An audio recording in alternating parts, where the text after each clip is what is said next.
Okay, good morning. My self कायनात नीचे।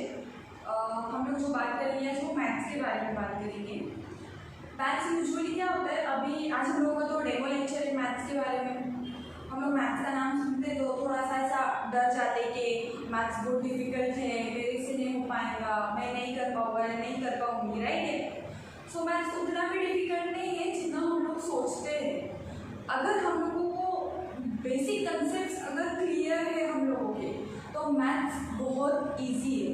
Actual में देखने गए तो मैथ्स इजी भी नहीं है और मैथ्स हार्ड भी नहीं है, बट मैथ्स बहुत इंटरेस्टिंग सब्जेक्ट है।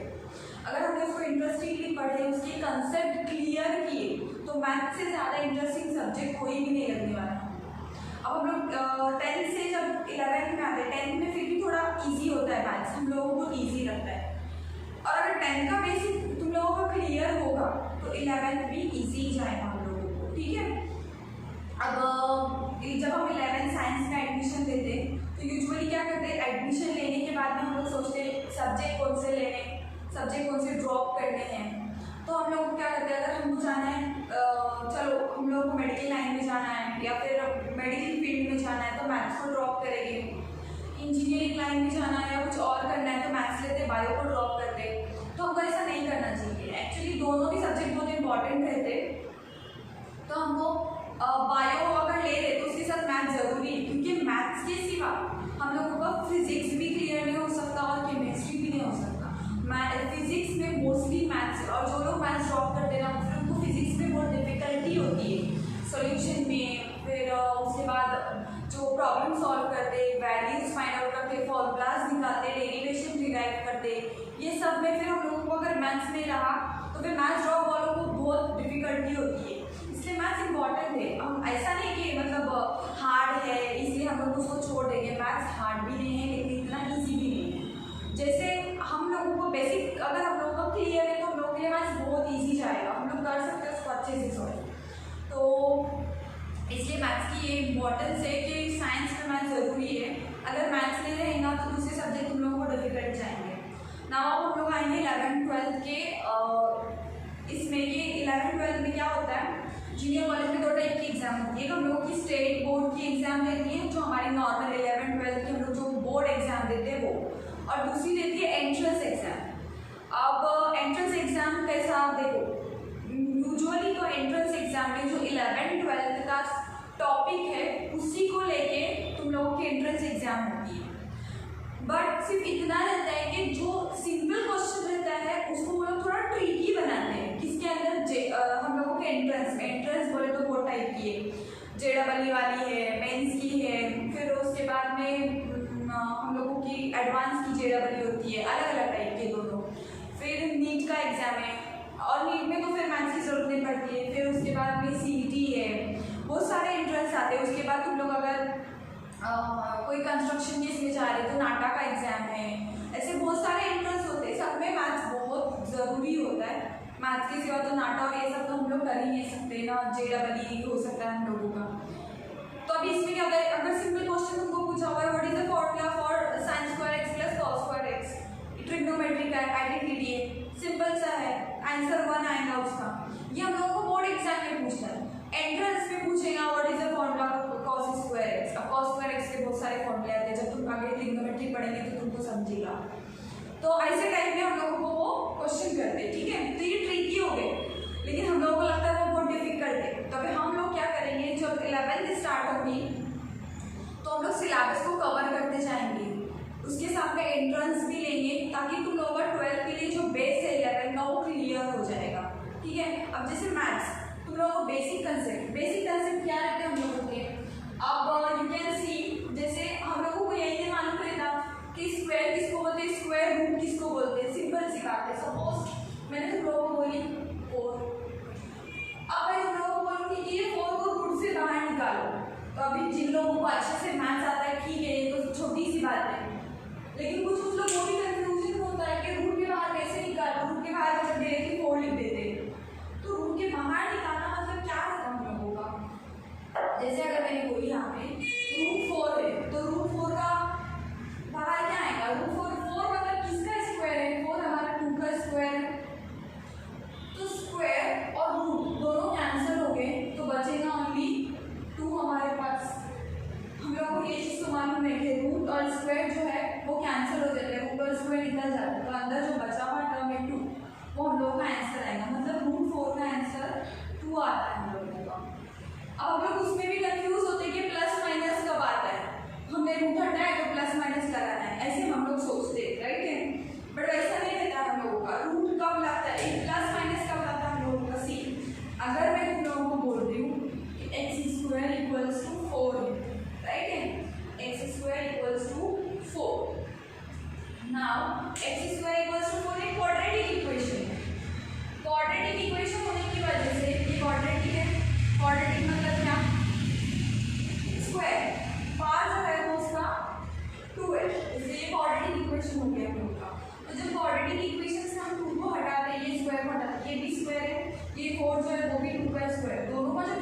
क्वाड्रेटिक इक्वेशन रहेंगी तब हम लोगों का प्लस माइनस 2 बनेगा। अब अगर क्वाड्रेटिक इक्वेशन में अगर क्वाड्रेटिक इक्वेशन नहीं देती हमको कि अगर लीनियर इक्वेशन देती, मतलब सपोज यहाँ पे x इक्वल्स टू √4 रहता तो हम क्या करते हैं, अब यहाँ पे क्वाड्रेटिक इक्वेशन थी क्योंकि पावर 2 था, यहाँ पे पावर नहीं है 2 में, तो ये हमारा लीनियर इक्वेशन हो गया। अब अगर ये लीनियर है तो x इक्वल्स टू ये √4 को हम 2 स्क्वायर लिखेंगे, स्क्वायर को कैंसिल होगा, x इक्वल्स टू 2 मिलेगा। ये कब हुआ, इधर आंसर प्लस माइनस 2 में आया, इधर ऑलरेडी हम लोगों का आंसर कितना आया 2, क्योंकि हमारा सिंपल लीनियर इक्वेशन था, ये क्वाड्रेटिक था। तो जब मैंने इसकी स्क्वायर को हटाई तो ये आंसर प्लस माइनस 2 में आया। ये हमको छोटा सा कंफ्यूजन होता है, बाकी कुछ नहीं सॉल्व करने के लिए, ठीक है। अब हम लोग क्या करते हैं, यूजुअली प्लस माइनस को देखते हैं। अब देखो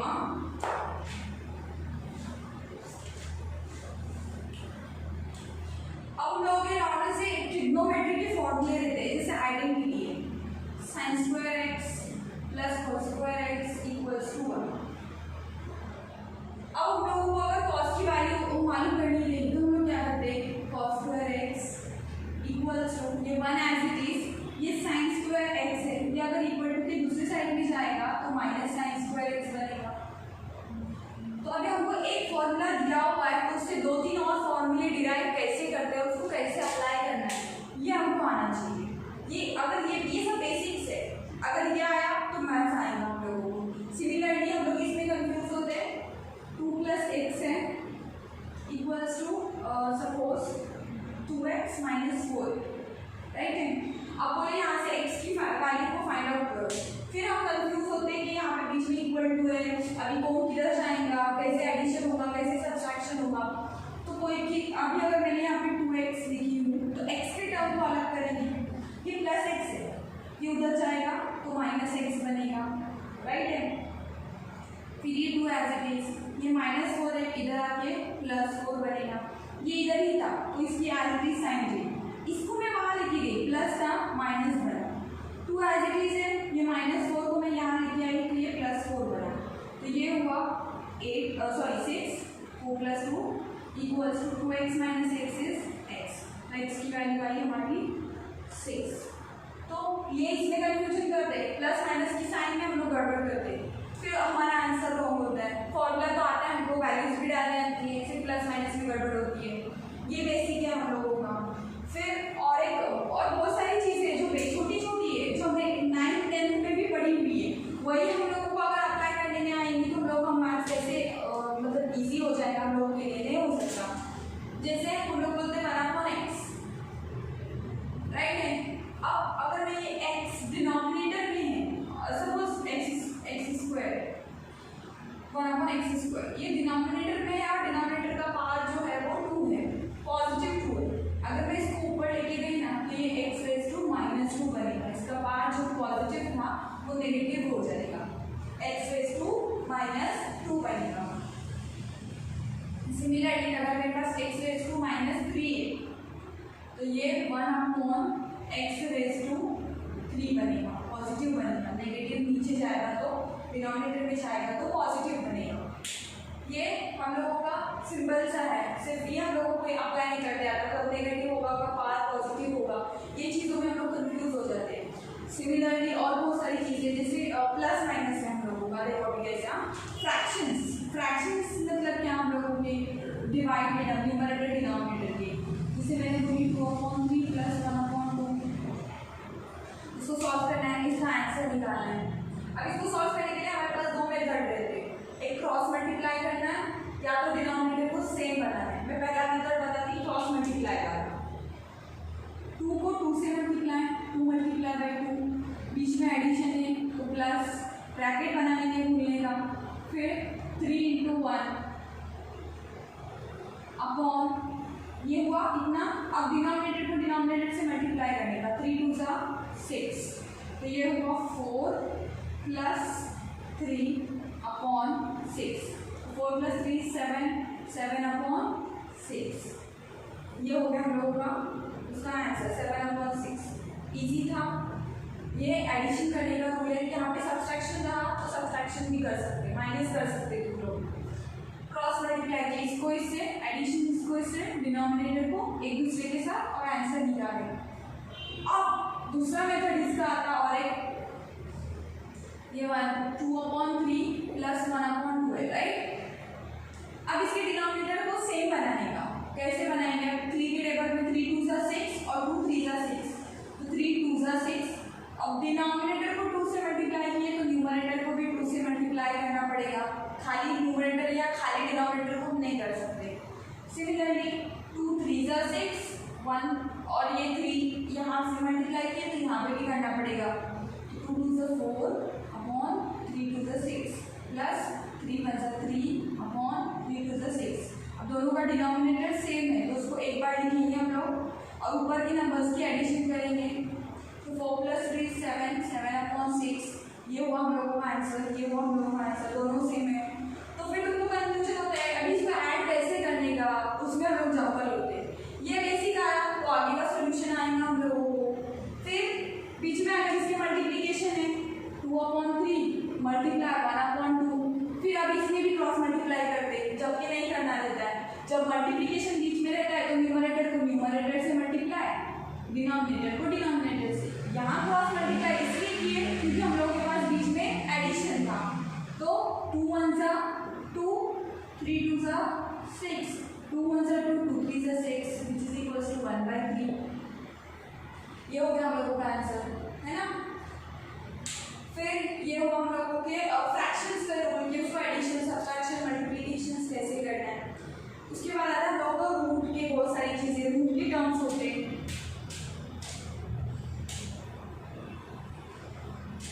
जैसे रूट एक्स है, मैं बोलूँगी रूट एक्स की वैल्यू बताओ तो रूट एक्स की वैल्यू क्या थी हम लोग, ये हमको मालूम नहीं रहता। रूट एक्स की वैल्यू मतलब क्या, x⁻²। अगर रूट हट गया है यहाँ से तो पावर में उसके हाफ आता है। थर्ड रूट ऑफ एक्स अगर मैंने बोली, थर्ड रूट ऑफ एक्स मतलब एक्स यहाँ पे कुछ नहीं, मतलब हाफ लिखे हमने, यहाँ पे कुछ नहीं था हम लोग को, यहाँ पे थर्ड रूट था, बराबर है। ये x⁻1/3 आएगा हम लोगों के पास। फिर फोर्थ रूट ऑफ एक्स मतलब x⁻1/4, इसको एडिंग करके हम लोगों को आंसर x आता है, इसलिए हम लोग यहाँ पे हाफ लिख देंगे रेडिकल फॉर्म में। फिर ये फोर्थ रूट ऑफ x मतलब x⁻1/4 आएगा हम लोगों का। ऐसे मतलब हम लोगों को वैल्यूज निकालनी है, मालूम होनी चाहिए, ये बेसिक और छोटी छोटी चीज़ें जो हमको पता होनी चाहिए ना। उसके बाद में हम लोग साइंस में गड़बड़ करते हैं, प्लस माइनस हमको मालूम रहता है कि माइनस रहता। जैसे यहाँ पे मैंने बोली -2 + 3 प्लस माइनस माइनस 3 में से 2 जाएगा तो we are left with only 1। और ये भी हमको मालूम रहना चाहिए कि इधर बिगर नंबर का साइन लगता है, बिगर नंबर का साइन प्लस है तो +1 लगेगा। सिमिलरली यहाँ पे अगर मैंने लिखी -3 + 2 तो प्लस माइनस माइनस होगा, 3 में से 2 जाएगा तो अगेन 1, बट बिगर नंबर का साइन हमारा माइनस है तो आंसर माइनस में आएगा। ये चीज़ें हमको मालूम होनी चाहिए। Similarly -2 -3 minus minus plus 3 + 2 is 5 but sign -3, 2 + 3 also 5। ये हम लोगों को पता होना चाहिए कि साइंस को कैसे यूज करते हैं। यही बेसिक चीज़ें हम लोगों को जो हम लोगों के एंट्रेंस एग्जाम होती है उसमें अगर ये इतने कंसेप्ट तुम्हारे एकदम क्लियर है, और भी बहुत सारे कंसेप्ट है जो अगर क्लियर है और फॉर्मूलेज अच्छे से याद रहे तो सोल्यूशन में हमारी गड़बड़ नहीं होती, हम लोग बहुत फास्ट सॉल्यूशन करते हैं उसका, ठीक है ना। फ्रैक्शन देखिए, डिटर्मिनेंट हमने देखा हुआ है। डिटर्मिनेंट क्या रहता है हम लोगों का, डिटर्मिनेंट सॉल्व करने का एक इजी वे रहता है, ABCD हमको बोला है। सॉल्व करने के लिए A × B करते हैं हम लोग, -C × B। फिर अगर हम लोग कंफ्यूज कहाँ होते हैं, अब यहाँ पे 1 2 -1 और 3, ठीक है। सो 1 × 3, अब माइनस इधर ऑलरेडी माइनस है ना तो हम लोग क्या करते हैं, माइनस नहीं लिखते, लेकिन हमको ये माइनस लिखना पड़ेगा क्योंकि हमारा फॉर्मूले का माइनस है। और फिर उसके बाद ये ब्रैकेट बना और आगे का लिखो -2 × -1। ब्रैकेट बनाने का साइन की जंबल नहीं होने के लिए, 3 1 = 3, -2 × -1 is -2, now 3 - -+2 which is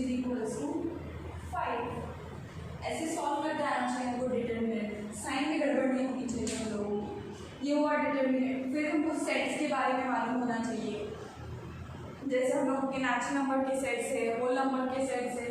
natural number क्या है, 1 से लेके ऑल द पॉजिटिव नंबर्स। फिर जो कि इनफाइनाइट रहते हैं। उसके बाद में होल नंबर मतलब जो नेचुरल नंबर है सेम, सिर्फ उसके अंदर हम लोगों को 0 ऐड करना रहता है, 0 से लेके 1 2 3 4 एंड गोज ऑन। फिर इंटीजर्स मतलब 0 1 2 से लेके ऑल नंबर्स, 0 से लेके -1 -2 -3 ऑल नंबर्स। मतलब पूरा जो यहाँ 0 1 2 and goes on, -1 -2 and goes on. ये हम लोगों को हो गया इंटीजर से। इंटीजर को आई से डिनोट करते हैं, नेचुरल नंबर को n से, होल नंबर के सेट को w से, रैशनल नंबर को q से डिनोट करते। ये हम लोगों का बिलोंग का साइन है। ये सब चीज़ें अगर मालूम रही तो maths is a very interesting subject. और ऐसा नहीं है कि अगर बायो लेना है तो मैथ्स को ड्रॉप करना है। मैथ्स ड्रॉप करेंगे तो तुमको फिजिक्स में, केमिस्ट्री के कैलकुलेशंस में बहुत डिफिकल्टी होगी, फिजिक्स में तो मेन डिफिकल्टी होगी। और जिसका एम बड़ा, इसके लिए मैथ्स तो कंपलसरी है ही। मैथ्स के सिवा कुछ नहीं हो सकता। और मैथ्स को जितना हम लोग दिमाग में बिठा के रखिए कि बहुत डिफिकल्ट है, फॉर्मूले याद नहीं होते, करते नहीं आता सॉल्व, ऐसा कुछ भी नहीं है। मैथ्स के जैसा अगर तुमको मैथ्स के बेसिक कंसेप्ट और फॉर्मूले याद है तो मैथ्स के जैसा इजी सब्जेक्ट कोई भी नहीं। मैथ्स रट्टा मारने की चीज़ नहीं। समझा, अगर एक प्रॉब्लम समझा तो वैसे टाइप के बहुत सारे प्रॉब्लम तुमको समझ जाएंगे। ये तो बेसिक चीज़ें थी मैथ्स की जो मैं तुमको बता रही थी। अब अगर तुम लोग अब जे में देखो तुम लोगों को क्या क्या है।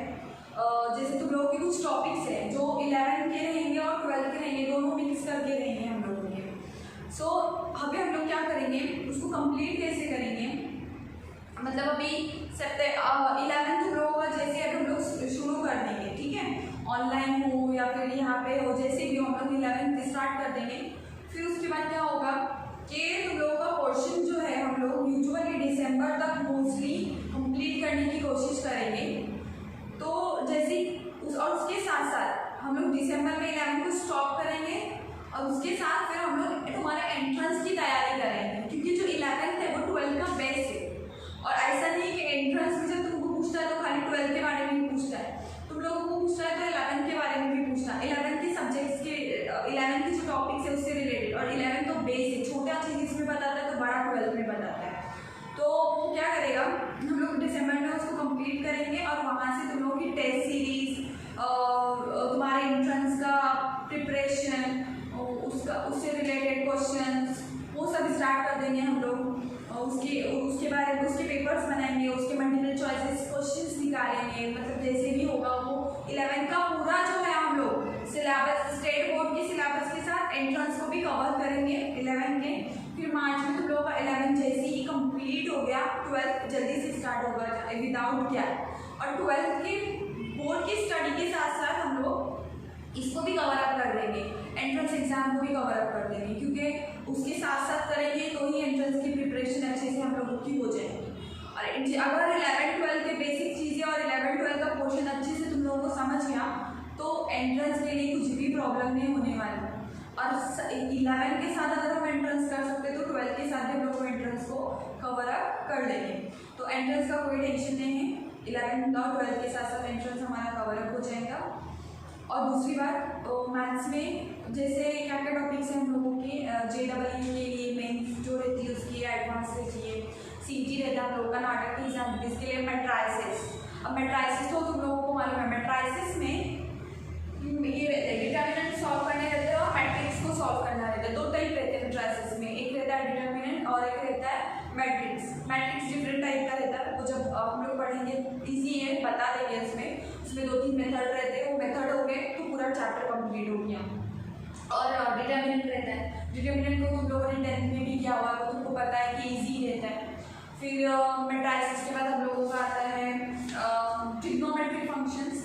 ट्रिग्नोमेट्री तो तुम लोगों ने 10th में किया हुआ है कि इजीली उसके सिर्फ फॉर्मूले पे पूरा चैप्टर डिपेंड है। अगर तुमको ट्रिग्नोमेट्री के फॉर्मूले अच्छे से लर्न हो गए, उसका कंसेप्ट समझ में आया फॉर्मूले का, तो ट्रिग्नोमेट्री बहुत इजी है।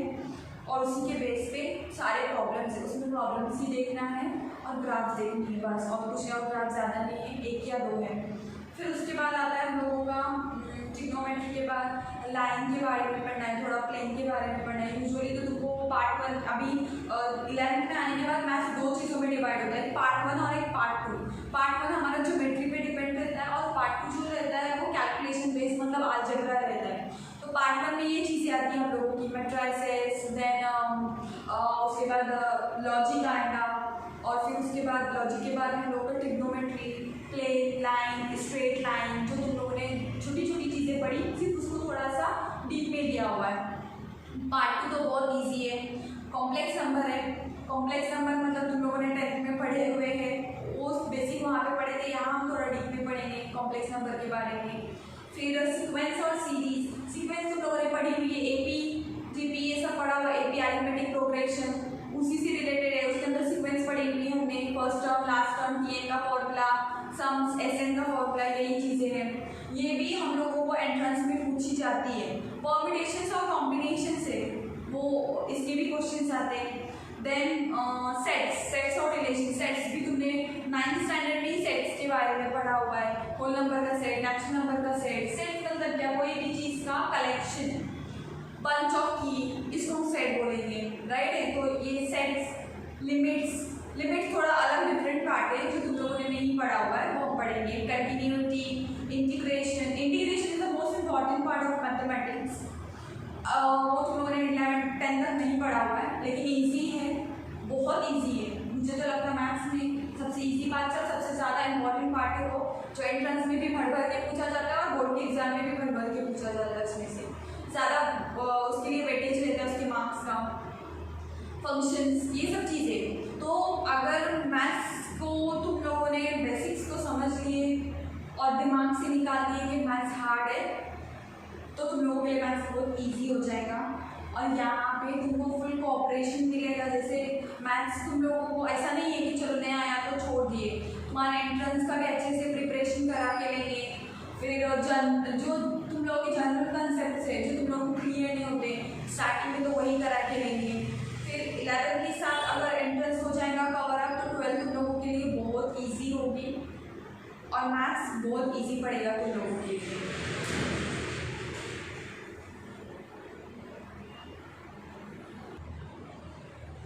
अब हम लोगों को और एक टॉपिक है जो मैं बताना भूल गई। हम लोगों को ये भी पता होना चाहिए कि इसको हम लोग ग्राफ बोलते हैं ना। This is our y axis, this is our x axis, और ये दो रीजन और हम लोग यहाँ पे 0 रहता है, राइट।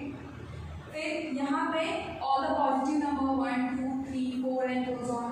यहाँ पे -1 -2 -3 -4, यहाँ पे 1 2 3 4, यहाँ पे -1 -2 -3 -4, ये रहता होगा, राइट।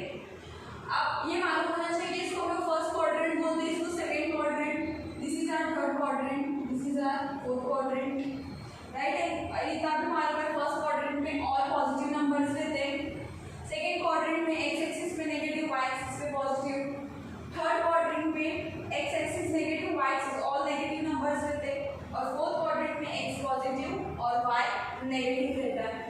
ये अगर हम लोगों को मालूम रहा तो ट्रिग्नोमेट्री का जो सेकेंड पार्ट है उसको सॉल्व करने के लिए हम लोगों को डिफिकल्टी नहीं होने वाली है, हम लोगों के लिए बहुत ईजी हो जाएगा। और एक चीज़, वो जो तुम लोगों ने छोटे छोटे फॉर्मूले पढ़े हुए, a + b bracket square, a² + 2ab + b², इसको अप्लाई करते आना चाहिए। अभी मैं अगर यहाँ पे बोली x + 1 ब्रैकेट स्क्वायर, फिर हम कंफ्यूज होते हैं इसको सॉल्व कैसे करना है। तो ये a मतलब हमारा x है, b मतलब हमारा 1 है, सिर्फ अप्लाई करना है। a² की जगह x² + 2 फॉर्मूले का है, a की जगह x, b की जगह 1 प्लस b² मतलब 1²। अब हम कंफ्यूज होते हैं 2ab लिखे तो बीच में साइन कौन सी है, जब ऐसा रहता है तो बीच में मल्टीप्लिकेशन की साइन रहती है हम लोग। अब ये x² then plus 2x × 1 is 2x plus 1² मतलब 1 हो गया। ये हमारा x + 1 ब्रैकेट स्क्वायर का फॉर्मूला। माइनस है तो यहाँ पे माइनस लिए, यहाँ पे माइनस आएगा, a² - 2ab + b²। Easy method है, सिर्फ हमको अप्लाई करते आने चाहिए। सिर्फ फॉर्मूला को याद होते हैं लेकिन उसको एप्लीकेशन कैसा रहता है वो नहीं पता है हमको। Now a² - b² = a + b, a - b। अब मैंने अगर तुमको यहाँ पे दी x + 2 और x -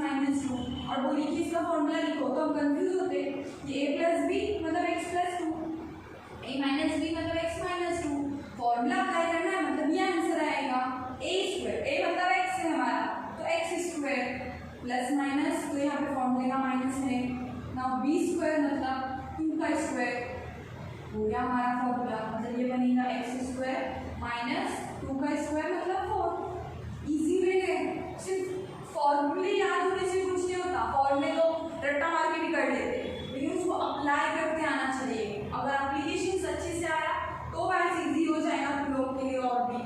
ये उसके बाद फ्रैक्शंस के टर्म में हम डिफिकल्टी होती है हमको, जैसे अभी मैं तुम लोगों को बताऊंगी 1/4।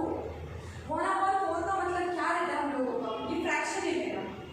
1/4 मतलब अगर मेरे पास एक कोई चीज़ है, उसको 4 इसमें मैंने डिवाइड कर 1 2 3 4 और एक कोई भी हिस्सा मैंने निकाल दिया, ये हिस्सा, ये हुआ हमारा 1/4 मतलब 4 में से 1। नीचे जो डिनोमिनेटर में टर्म है वो टोटल रहता है हम लोगों का, उसमें से हम कितना ले रहे हैं वो ऊपर रहता है। सपोज मैंने 2 को कवर किया तो ये आधा और ये आधा 2 हिस्सों में डिवाइड कर बराबर है, तो ये होगा 2/4, 2/4 में से 4 मतलब 2 1 से 2, 2 2 से 4 which is equals to 1/2, right है क्या, ये हुआ हमारा 1/2। ऐसे हम लोगों को फ्रैक्शंस और ये सब चीज़ें समझ में आनी चाहिए कि डिनोमिनेटर में जो टर्म है वो टोटल रहता है, उसमें से हम कितना ले रहे हैं वो हमारा ऊपर आता है, ये हो गया। देन उसके बाद और क्या, ये सब आइडेंटिटीज है, ऑड और इवन नंबर्स पता होना चाहिए हमको, प्राइम नंबर्स पता होना चाहिए। और एक चीज़ कि हम लोग क्या करते हैं, 2 का स्क्वायर बराबर 4 लिखते हैं, जब -2 का स्क्वायर बोलेंगे तो -4 लिखते हैं, ये रॉन्ग है हम लोगों का। कोई भी नंबर यहाँ रहने दो, पॉजिटिव रहने दो नेगेटिव रहने दो, अगर उसका पार इवन है तो आंसर हमेशा पॉजिटिव आएगा। यही अगर मैं -2 का क्यूब लिखती तो इसकी पार जो है वो ये ऑड पावर होगी, तो जब ऑड पावर होगी तो हम लोगों का आंसर जो है 2 का क्यूब 8 रहता, बट पार जो है हम लोगों का क्या है, यहाँ पे सॉरी यहाँ पे ऑड है पार, और जो यहाँ पे साइन है वो माइनस की, तो -8 आएगा हम लोगों का आंसर। खाली 2 क्यूब होता तो आंसर 8 आता ऐसा, और यहाँ पे पार अगर इवन रहेगी तो आंसर हमेशा पॉजिटिव में ही आएगा हम लोगों का, चाहे वो नेगेटिव टर्म हो या पॉजिटिव टर्म, ठीक है। ये हम लोगों की छोटी छोटी चीज़ें हैं। और फिर आइडेंटिटी, अभी जब तुम लोगों का तो वैकेशन चल रहा था, अगर तुम लोगों ने थोड़ा प्रिपरेशन कर लेते फॉर्मूलेज 10 के, जैसे ट्रिग्नोमेट्री के फॉर्मूलेज है, a+b -b अलजेब्रा वाले वो सब फॉर्मूलेज है, वो सब कर लेते तो और भी ईजी हो जाता है। तो इसका ये बोलना सिर्फ इतना था कि मैथ्स बहुत इंटरेस्टिंग सब्जेक्ट है, तो तुम लोग इसको सब मतलब ये दिमाग से निकाल दो कि हार्ड है, हमसे होगा नहीं होगा, हम लोगों को ये लाइन में जाना है तो फिर हम ये सब्जेक्ट क्यों ले, वो लाइन में जाना है तो वो सब्जेक्ट क्यों ले, ये सब हमको दिमाग से निकाल देना है। और अगर तुम लोग यहाँ पे आए मतलब तुम लोग बहुत फ्री है, तुम लोगों को सब कुछ कवर अप हो जाएगा। 11th के सारे जितनी भी चीज़ें हैं बेसिक से लेके तुम्हारे स्टेट बोर्ड की स्टडी से लेके तुम्हारे एंट्रेंस के एग्जाम से, उसकी प्रिपरेशन से, उसकी टेस्ट सीरीज से, हर चीज़। और तुम लोगों के एग्जाम से 3 महीना पहले तुम्हारा पोर्शन कंप्लीट हो जाएगा।